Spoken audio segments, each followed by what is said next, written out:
네, 안녕하세요. KR 크레딧 톡입니다. 저희 KR 리스크 대시보드로 말씀을 드릴 거고요. 이제 평가 기준 실장님 나와 계신데, 실장님 해도 바뀌고 있으니까 새해 인사 한번 드리고 시작을 하실까요? 진행자부터 인사를 하셔야 되는 거 같이 아닌가요? 하시죠. 새해 복 많이 받으시라고. 네. 네. 새해 시청자 복 많이 여러분, 받으십시오. 새해 복 많이 받으십시오. 네, 이렇게 인사를 드렸고, 요번에 실장님이 준비해 주신 내용은 신용등급 방향성을 좌우할 키 리스크 팩터라고, 뭐 과거보다는 좀 조신한 멘트로 작성을 해 주셨습니다. 네. 네. 해서 이게 뭐 이제 새해 첫 해고, 시청자분들 많은 분들이 아시겠지만 작년 연말에 저희 이제 뭐 인더스트리 크레딧 아웃룩 발표도 했고, 그런 내용들 중심으로 해서 좀 정리를 이제 해 주시는 거죠. 네. 네, 실장님 그러면 말씀을 좀 부탁드리겠습니다. 일단 준비한 내용 목차 보시면 방금 말씀하신 대로 산업전망 때 말씀드렸던 내용이 상당 부분 많이 포함되어 있는데요. 네, 재방송 아니냐 생각하실 텐데 그렇지는 않고, 그때 사실 시간적 제약 때문에 조금 보충 설명을 드리지 못한 부분도 있고, 그리고 이제 레이팅 퍼포먼스나 이런 부분은 저희가 12월 초에 진행을 했기 때문에 조금 이제 이후에 업데이트된 내용이 좀 있어서 그런 부분 좀 보완을 했고요.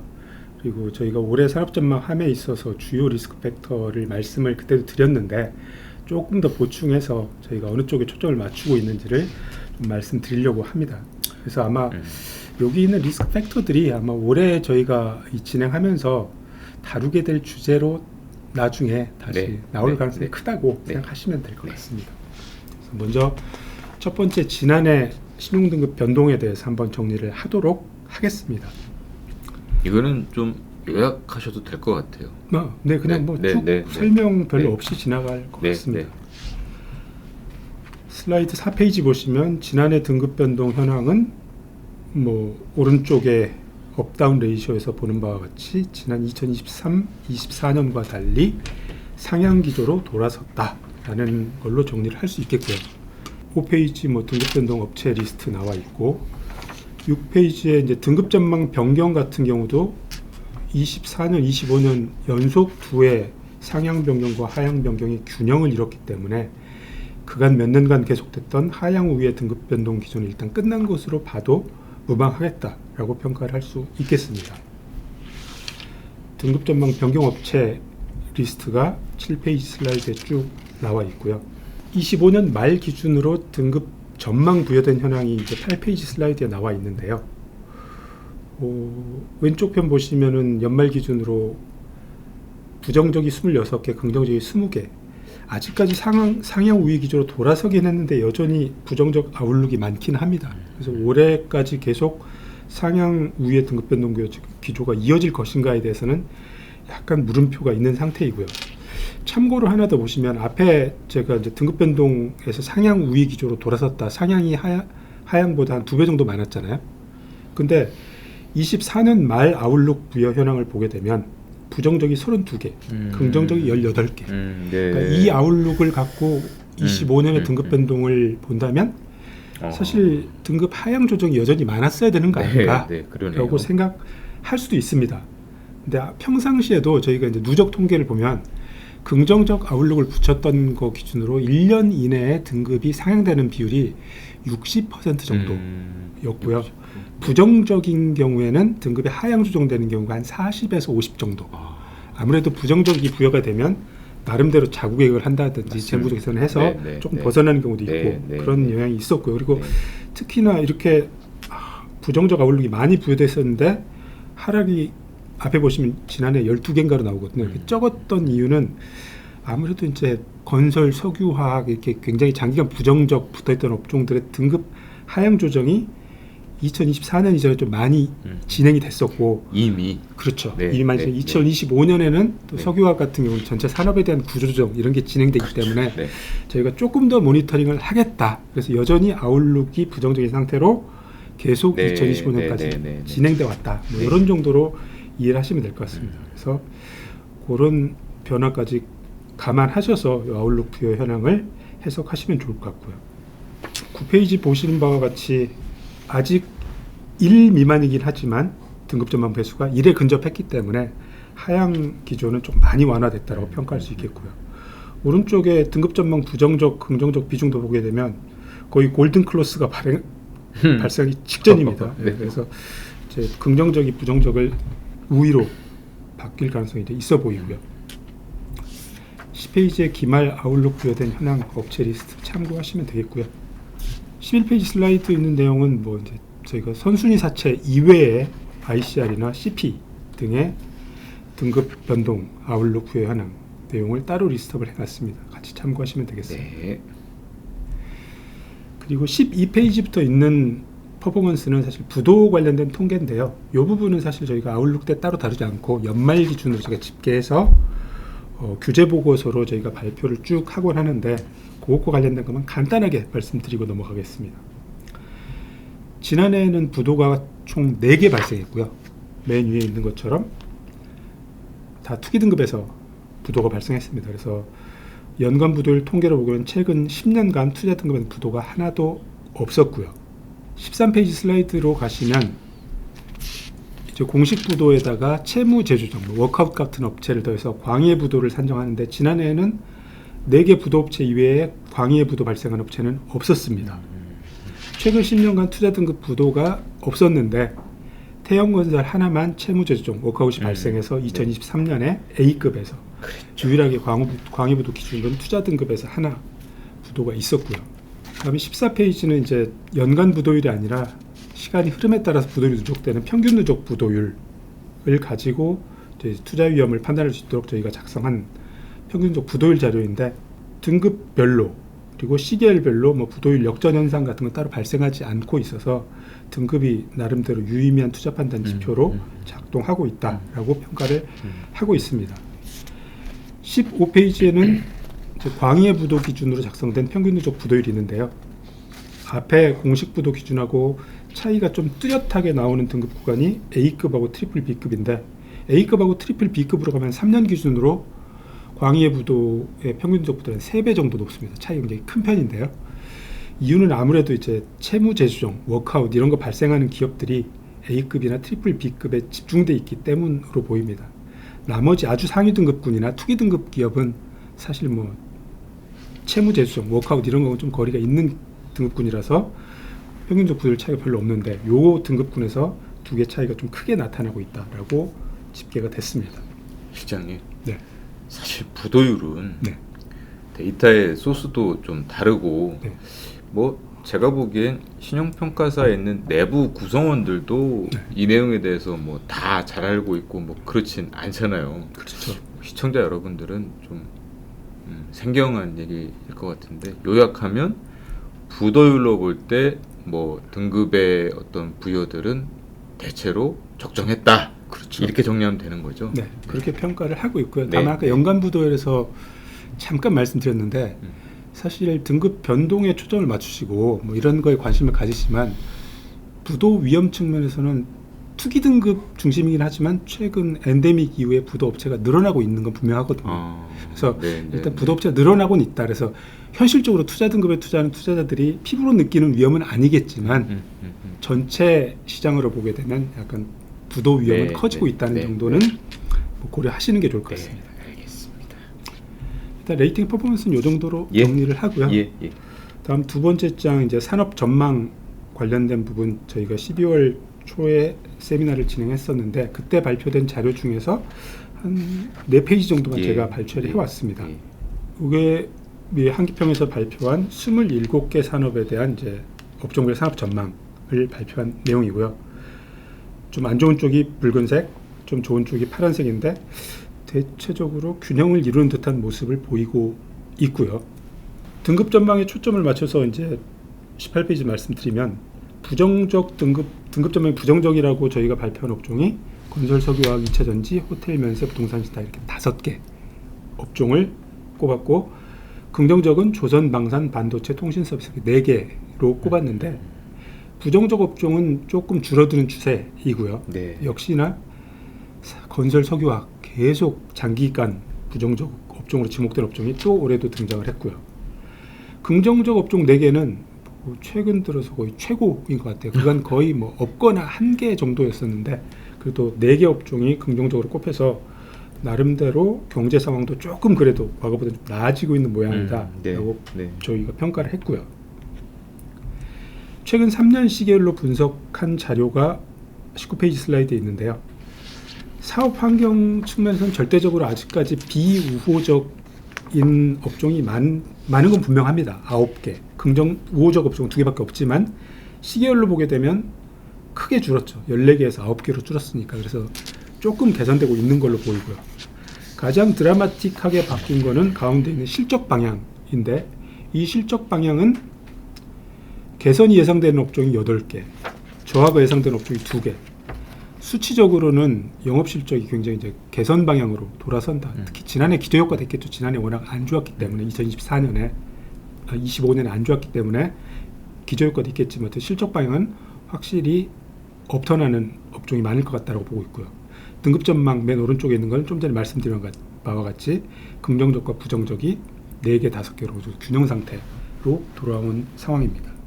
20페이지 슬라이드가 이제 저희가 앞서 설명드린 27개 업종에다가 저희가 실적으로 추가로 4개 업종을 더해서 등급 전망하고 사업 환경을 매트릭스로 해서 3개씩 더 세분해서 조금 매핑을 해서 업종 간 우열을 좀 더 비교할 수 있는 자료를 저희가 매년 만들어서 이렇게 공시를 하고 있는데요.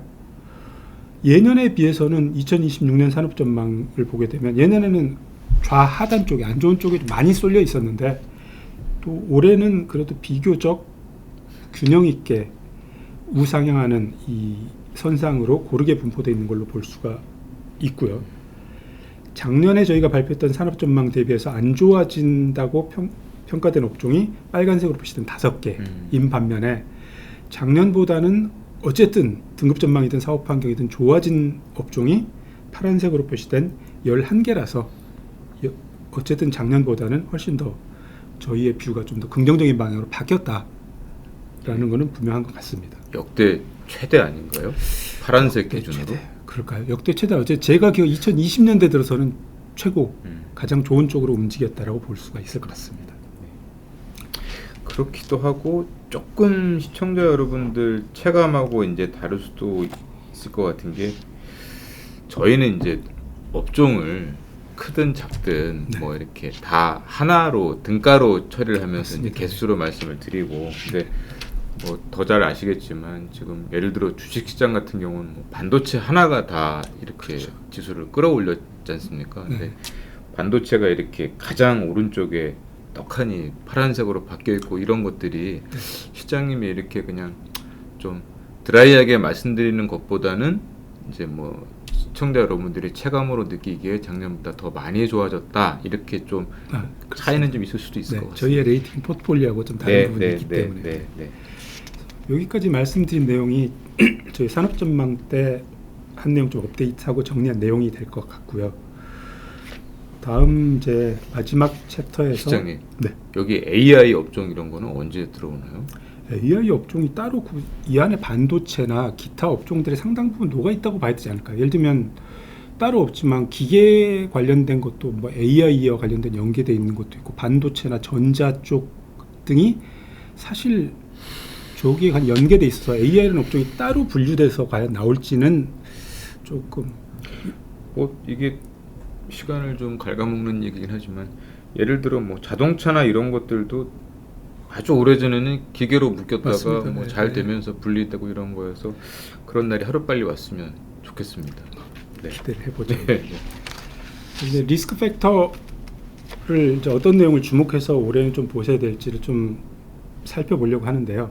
슬라이드 22페이지로 가시면 거시경제 지표 측면에서 저희가 산업 전망할 때 말씀드렸지만 6가지 지표 중에서 일단 경제 성장률이나 물가, 유가 등등은 뭐 회복되거나 안정세를 보이고 있어 특별히 우려하는 요인은 아니다라고 저희가 생각을 했고 다만 금리는 지난 연말부터 이제 모양새가 좀 안 좋아서 갑자기 올라가는 모양 뭐 이런 등등 그래서 여기 전망에서도 지난해보다 조금 금리가 높아질 걸로 전망을 했고요. 환율은 가장 큰 지금 불확실성에 빠진 변수죠. 그래서 저희가 예상을 연평균 1,410원으로 예상해놨지만 어쨌든 이것도 너무 낮은 거 아닌가 이렇게 생각을 하실 수도 있어요. 뭐 어쨌든 작년 연평균보다는 낮게 낮게, 잡으신 그렇죠. 거죠. 작년이 이례적으로 하여튼 변수가 높았다라고 지금 보고는 있는 겁니다. 어쨌든 환율과 금리라는 변수가 이 거시경제 지표 중에서는 올해 좀 초점을 두고 봐야 될 리스크 네. 팩터다. 일단 이렇게 생각을 하고 있고요. 그런 관점에서 23페이지 보시면 저희가 올해 산업 전망을 발표하면서 전체 산업에 영향을 미칠 주요 변수는 크게는 이 세 꼭지 정도가 되지 않겠냐라고 말씀드렸었거든요. 그래서 방금 말씀드린 대로 거시경제 지표 쪽에서는 고환율하고 금리여서 이 부분이 궁극적으로 영향을 미치는 거는 기업들의 조달에 영향을 미친다고 봤고, 그래서 아무래도 엔데믹 이후에 그리고 완화 기조로 계속 가면서 조달 여건이 굉장히 양호했다고 평가가 됐었는데 올해부터는 조달 여건이 조금은 안 좋아지는 쪽으로 움직이면서 조금 이제 한계에 부딪히는 기업들은 조금 더 어려움이 심화되지 네. 않겠느냐라는 생각을 하고 있습니다. 그리고 두 번째 리스크 팩터 꼭지로는 요즘 저희가 지난해 굉장히 계속해서 다뤘던 통상 문제, 네. 이 부분이 여전히 올해도 중요한 변수로 작용할 수밖에 없다. 지난해 뭐 여름이 3분기쯤에 저희 뭐 한미 관세 협상이 타결되면서 어느 정도 불확실성은 제거됐다라고 했지만 완전히 제거됐다라고 볼 수 없고, 어쨌든 이제 불확실성만 사라졌을 뿐이지 관세 부양은 남아 있는 것이고요. 또 하나는 뒤에 또 얘기를 하겠지만 지금 연방대법원의 그렇죠. 이 위법 판결이 어떻게 나느냐에 따라서 새로운 국면으로 이제 전환될 가능성이 있기 때문에 올 한 해 여전히 이게 변수로 작용할 가능성이 있어 보입니다. 그리고 마지막에 이제 지금 신정부가 이제 반년 넘어섰네요. 뭐 작년 6월이니까 반년 넘어섰는데 굉장히 빠르게 정책 전환을 하고 있는 것 같아요. 기업 경영과 관련된 여러 환경에서. 그래서 상법 개정을 비롯해서 생산적 금융 정책 전환, 그리고 한동안 조금 이제 퇴조돼 있었던 ESG 경영 기조가 좀 재부각되고 있고, 뭐 이런 분들도 기업들로서는 이 경영 전략을 수립하는데 대응해야 되는 새로운 과제가 아닌가. 그래서 이런 세 가지 꼭지 정도를 올해 이제 전 산업에 영향을 미칠 주요한 리스크 팩터를 일단 꼽았습니다. 네, 네. 그래서 이 세 가지 변수 중에서 첫 번째 환율과 금리 부분은 조금 더 이제 구체적으로 한번 살펴보고 넘어가도록 하죠. 24페이지 슬라이드 가게 되면 환율 문제는 뭐 요새 뭐 유튜브 같은데 경제 관련된 이슈 하게 되면 환율이 너무나 많이 나오잖아요. 뭐 그래서 사실 제가 여기서 살을 더 보태서 말씀드릴 내용이 사실 있지는 않기 때문에 뭐 제가 1,410원 올해 연평균 환율을 예측했는데 그 부분은 사실상 뭐 펀더멘털 측면에서는 사실 이렇게 환율이 높은 게 조금 이상하다. 뭐 그래서 더 말들이 많은 것 같아요. 그렇죠. 그래서 주가 지수랑 환율이 완전히 같은 방향으로 움직인다. 그렇죠. 그래서 앞에 이제 세 꼭지 써놓은 것 자체가 이제 어차피 관세 협상 타결하면서 미국에 투자해야 되는 거, 그리고 미국의 이제 금리차 장기 역전이 오래 굉장히 지속된 부분, 그리고 이제 엔화 약세에 동조되는 것, 그리고 또 우리나라 개미들을 비롯한 해외 투자 많이 한 것들 등등이 굉장히 이제 원 환율을 상승시킨 요인이다라고 했는데 사실 환율이 안정될 만한 요인이 굉장히 적지는 않거든요. 왜냐하면 지금 밑에 제가 맨 마지막에 열거를 해놨지만 한미 금리 차가 어쨌든 역전돼 있긴 하지만 축소되는 추세예요. 그리고 올해도 더 축소될 걸로 보이고, 그리고 경상수지는 반도체를 비롯해서 우리나라 주요 산업에서 굉장히 흑자를 많이 내고 있어서 굉장히 흑자가 계속될 걸로 보이고, 여기까지는 교과서에 나왔던 얘기. 맞습니다. 이대로 하면은 원화 가치가 좀 안정화돼야 되는데. 그렇죠. 그리고 이제 정책 당국에서도 지난 연말부터 굉장히 많은 환율 안정 대책을 쏟아내면서 대표적으로 국내 복귀 계좌 세제 혜택을 부여하는 그래서 이제 투자들 국내 복귀 유인도 제공을 했고, 실효성은 모르겠지만, 그리고 이제 올 4월부터 우리나라 국채가 세계 국채지수 편입이 되기 때문에 11월까지 단계적으로 국채지수 편입되게 되면 그 요인으로 해외 자금이 들어오는 돈도 상당할 것이다라고 예측이 되기 때문에 펀더멘털 측면에서는 안정 요인이 분명히 있습니다.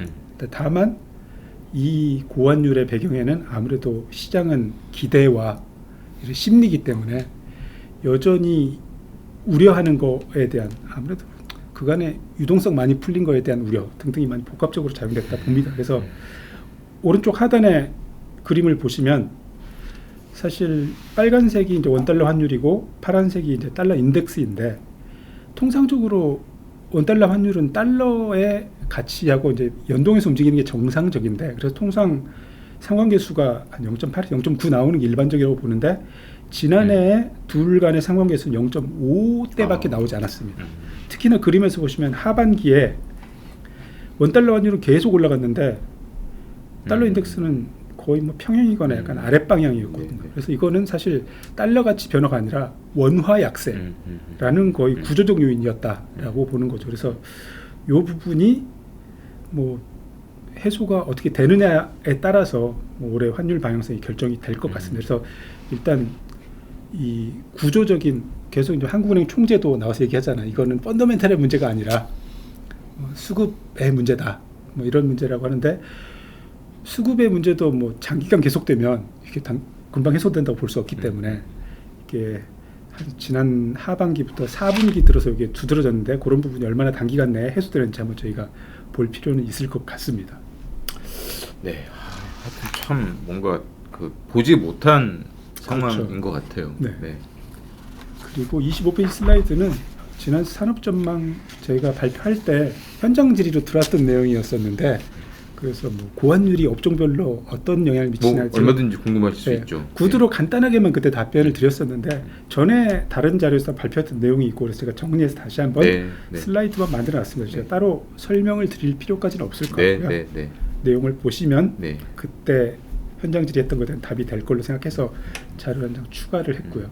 다음 페이지에 이제 금리와 관련된 거를 보게 되면, 금리 부분에 있어서는 뭐 금리 인하 기대가 약화됐다라고 제목을 달아놨는데, 사실 우리나라 같은 경우는 일단 금리 하락이 일단 끝났다라고 보는 시각이 많이 있겠죠.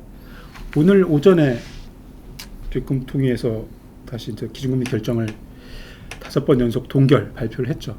동결 발표를 하면서 나왔던 내용이 10월에 금통위 때 금리 인하 속도를 이제 잘 살펴보겠다. 11월에 할 때 금리 인하 여부를 판단하겠다. 이번에는 금리 인하라는 문구가 아예 사라졌더라고요.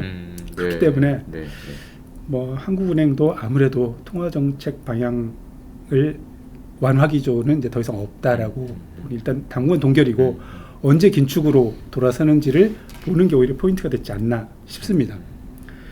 그렇다 보니까 국제적인 이 금리의 방향성 자체도 그간의 움직임하고 좀 다른 패턴으로 움직이게 될 것 같아요. 우리나라는 사실 이제 한동안 동결일 것 같고요. 근데 미국은 계속 인하 기조가 뭐 속도가 어느 문제이지 어쨌든 인하 기조가 좀 유지는 될 것 같습니다.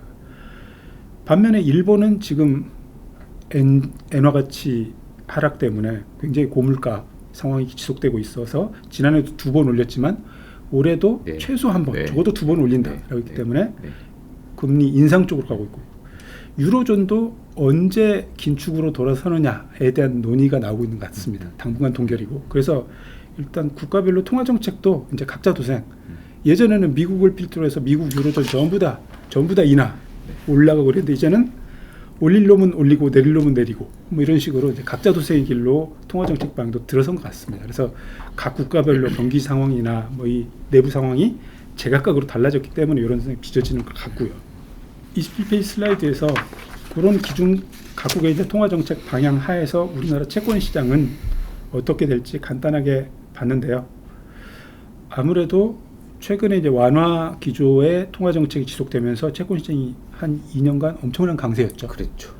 지난 12월부터 갑자기 이제 변화된 모양새예요. 왼쪽 하단에 있는 금리 추이에서 보시는 것처럼 한 50bp 이상 폭등하는 금리가 이렇게 나타났었는데, 아무래도 이제 통화 정책 전환 가능성을 시장이 이제 선반영하고 있는 것 같고요.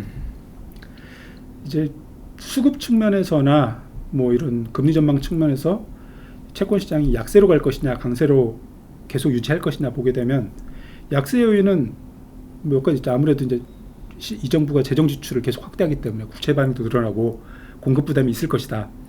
그리고 금리 측면에서는 금리 인하 추가로 기대하기는 어렵다. 시장에 뭐 가계부채 관리 필요성도 크고 고환율 기조도 있기 때문에 더 이상 이제 이쪽 통화정책 전환 압력도 크기 때문에 채권 시장은 약세로 갈 수밖에 없다. 뭐 이런 시각이 상당 부분 있고요. 네. 강세 요인을 굳이 찾자면 아까 말씀드렸던 우리나라 국채, 세계국제지수 편입에 따라서 수익력은 개선될 수 있다. 그리고 정책적인 측면에서는 증권업 쪽에서 IMA 발행업 사업자 인가에서 비우량차 쪽에 대한 수요 늘려줄 수 있다. 그리고 정부의 생산적 금융 정책 전환에 따라서 모험 자본 유치하고 자본시장 활성화하는 것 등이 강세 요인으로 작용할 수 있다. 라고 하는데 아무래도 이 강세 요인보다는 약세 요인이 그렇죠. 좀 더 우위에 있을 걸로 봅니다. 그래서 크레딧 스프레드 측면에서도 오른쪽 하단 그래프 보시게 되면 계속 크레딧 스프레드가 지난 한 해 동안 축소 흐름을 보이다가 연말에 갑자기 이제 뛰어 올랐다가 지금 약시 잠잠해지는 모양새인데 일단 절대적인 수준이 지금 50bp 이하에 있기 때문에 크레딧 스프레드가 축소 여력이 제한적인 건 분명하고요. 그리고 뭐 앞에 정책 당국의 생산적 금융 전환 정책이나 IMA 이런 쪽에서 뭐 이제 크레딧물을 담을 수 있는 뭔가 기회는 되겠으나 이것도 선별적으로 될 만한 놈들한테는 장급 공급 기회가 되겠지만 전반적으로 이게 효과가 나타나긴 좀 어렵지 않나 이렇게 생각을 할 수가 있겠습니다. 네. 시차도 좀 걸리지 않을까 싶고요. 네. 네. 그래서 이제 주요 변수로 금리와 환율 측면에서 주요 변수를 한번 살펴봤고요. 네. 다음에는 사실 이제 뭐 사실 중복된 내용일 수도 있는데 약간 타임라인이나 뭐 이런 시계열적인 측면에서 중요한 이벤트로 저희가 한번 쳐다볼 이벤트가 뭐가 있는지를 몇 개 이제 꼽아봤는데요. 네. 당장 1분기에는 이제 미국의 상호관세 위법 판결 여부. 이게 어떻게 될지. 네. 그래서 이제 위법 판결 나면 트럼프발 관세 전쟁은 끝나는 것인가? 또 결론부터 말씀드리면 다들 아시겠지만 종료로 보기는 어렵다.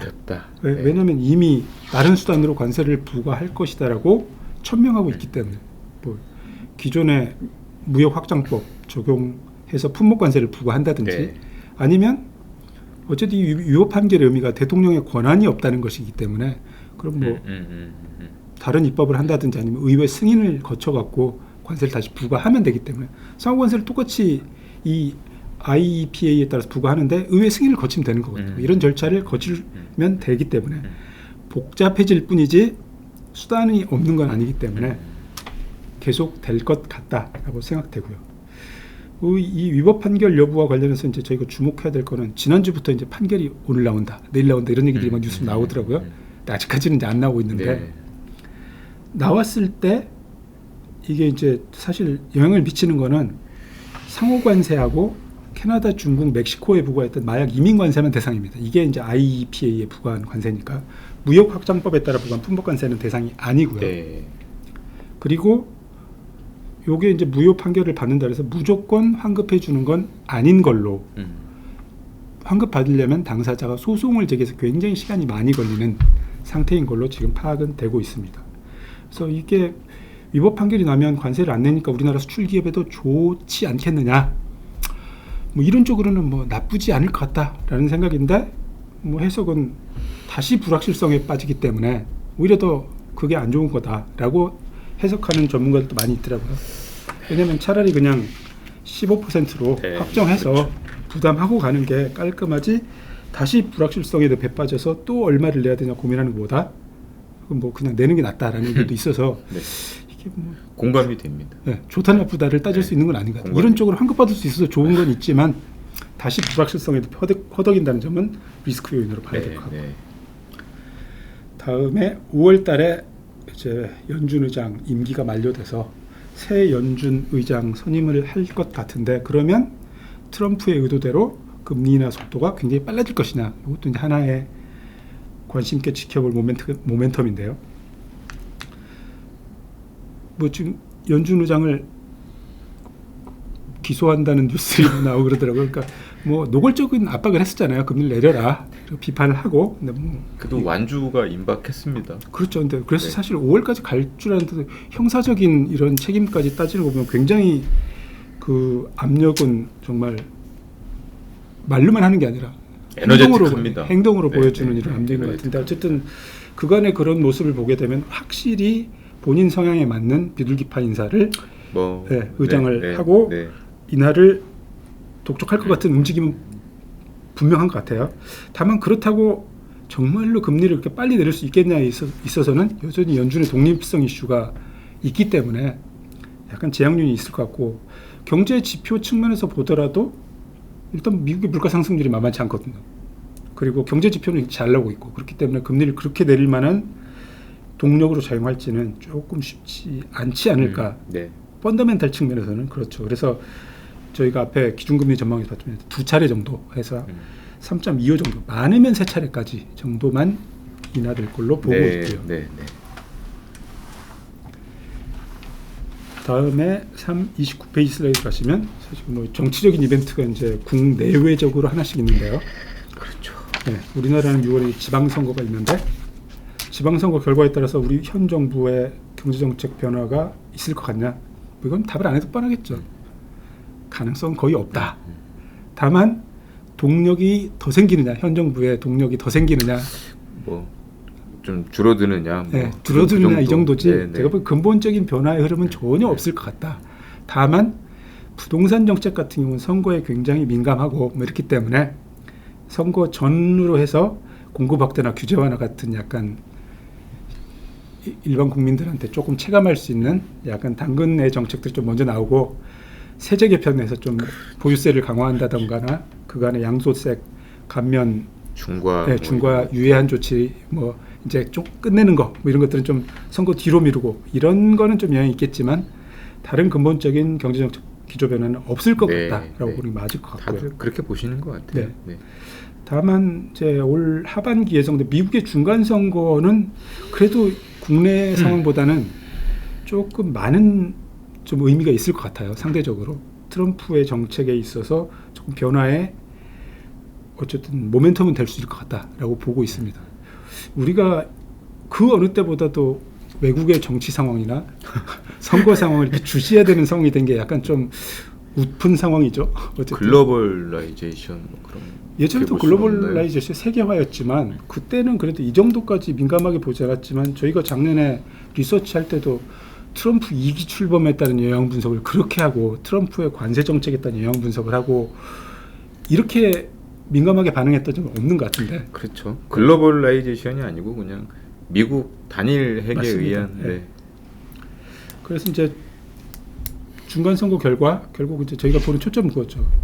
지금 뭐 여론조사 결과가 맞을지 어쩔지 공화당이 지면 이 정책 기조 이제 퇴조해서 뭔가 트럼프 2기 정책 변화의 계기가 될 수 있느냐. 근본적 변화는 역시 없을 것 같아요. 왜냐하면 뭐 트럼프가 지금 2기 마지막이기 때문에 뭐 의원들은 눈치를 봐야 되겠죠. 당선을 위해서. 어차피 뭐. 근데 트럼프 입장에서는 트럼프 대통령이 어차피 마지막 임기이기 때문에 기존 정책을 계속 고수할 가능성이 크고요. 다만 의회의 견제는 이제 본격적으로 강화될 것이고, 지금은 소수당이기 때문에 민주당의 견제가 약했지만 견제는 확실히 강해질 거고, 그리고 이제 갈등이 표면화되겠죠. 지금까지는 이 행정부의 정책을 견제할 수 없었는데 이제는 의회의 견제 수단이 생기기 때문에 갈등도 표면화되면서 속도 조절 정도는 가능할 수 있겠다라고 볼 수 있을 것 같습니다. 근데 다만 오히려 이제 리스크 요인으로 꼽을 만한 거는 11월 중간 선거를 앞두고 오히려 트럼프 정부가 여러 가지 모험수를 두는 것 아닌가. 지지율 만회와 국면 전환을 위해서 대표적으로 최근에 이제 베네수엘라 사례처럼 뭐 이제 어떤 명분이든지 내세워 가지고 저희가 그간에는 뭐 상상할 수 없었던 대외 외국에 대한 군사 사법 조치를 이렇게 막 실행하는 것들이 더 나올 가능성이 있다는 거죠.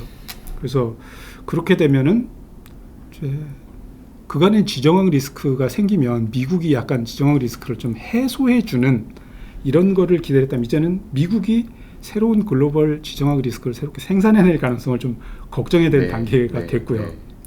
그리고 지난해 트럼프 2기의 1년 동안은 주로 경제 분야를 중심으로 해가지고 그간의 자유주의 국제 질서가 붕괴되는 걸 봤다면, 이제는 본격적으로 정치 안보 분야에 있어서도 요게 이제 기존의 국제 질서가 완전히 무너지는 거를 더 볼 수도 있지 않겠느냐, 이런 측면에서 좀 우려가 됩니다. 그래서 오히려 중간 선거를 계기로 이후에 뭔가 우리가 조금 기대해 보기보다는 그 이전까지 혹시 다른 리스크가 불거지지 않는가를 더 눈여겨봐야 되지 않을까 뭐 이렇게 생각을 하고 있습니다. 자, 이제 슬라이드 30페이지 마지막 슬라이드인데요. 요거는 그냥 제가 정리하는 차원에서 좀 리스트업을 쭉 해봤습니다. 그래서 앞에 저희가 산업전망 하면서 뭐 주요 변수로 꼽았던 리스크 팩터들이 있고 올 한 해 동안 시계열로 시간적 흐름에 따라서 봐야 될 중요한 이벤트들을 몇 가지 열거했는데 국내적인 변수, 해외 글로벌 변수로 해서 올 한 해 동안 저희가 주목할 변수는 이런 것들이 있다라고 네. 열거를 좀 네. 했고요. 네. 그래서 아마 이런 관련된 연계된 내용으로 아마 올해 저희가 네. 리스크 대시보드 진행하면 네. 다룰 것 같습니다. 그래서 네. 글로벌 변수로는 통상 환경이나 지정학 리스크 뭐 이런 걸 주로 보게 될 거고 중국 리스크는 이미 한 2, 3년 전부터 불거졌던 내용이 계속 26년까지 영향을 미칠 것 같고요. 또 하나는 이제 AI 거품론과 관련되는 향방도 굉장히 중요한 것 같아요. 지금 자본시장에 이렇게 우상향해서 주가가 계속 오르고 하는 부분이 이 AI 분야 이런 부분에 거의 끌고 가고 있는데 이거에 대한 거품론이 한 번씩 중간에 한 번씩 나오잖아요. 이 거품론을 어떻게 불식시킬지에 따라서 저희가 조금 이 글로벌 전체 시장의 방향성이 좀 좌우될 것 같고요. 이 특히나 AI 분야에서는 뭐 빅테크를 비롯해서 몇 개 인프라나 플랫폼 이런 기업들이고 반도체도 몇 개 기업이 거의 독식하는 분위기가 될 가능성이 있는 것 같아요. 그래서 전체 세계 시장이 좋아진다고 한들 전체 밑에까지 이렇게 물론 영향은 있겠지만 승자 독식으로 몇 개 독식할 가능성이 있어서 일단은 이 거품론이 불식되는지 그리고 이 승자 독식 구조 하에서 밑에 있는 기업들한테까지 어느 정도 온기가 올지 네. 이런 부분을 좀 보는 것도 중요한 변수일 것 같습니다.